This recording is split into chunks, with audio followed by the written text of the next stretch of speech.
And then do you think that we've broken that long-term downtrend in interest rates and we should expect higher rates into the next decade or so that are above 0 or 1%?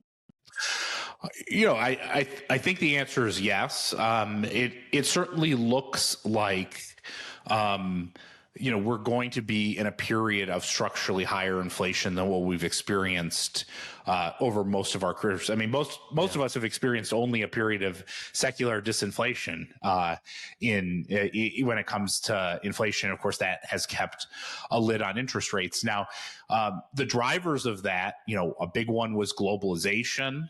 Right. Mm-hmm. Which obviously we've transitioned from a period, the disinflationary, deflationary impulse from globalization happens when you move the people from the farm to the factory. Well, leaving aside the geopolitics story, just literally the macroeconomic fundamentals, like we have now employed hundreds of millions of people who are on the farm in China who are now in the factory. Same is true across Asia as well, the rest of Asia as well.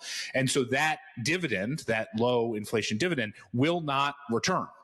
Right. It just simply cannot happen because there are no more people to bring off the farm.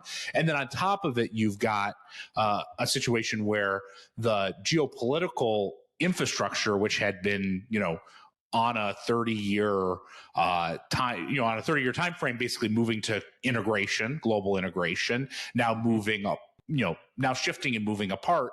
Integration creates, lowest cost producing locations and creates very streamlined supply chains. And that also is reversing on a forward looking basis. And so, that creates a situation where we're likely to see, elevated, a shift from the disinflationary pressures that we saw in the past, 20 years before COVID to now a period where those disinflationary pressures are receding, and we'll probably have to deal with a higher structural rate of inflation.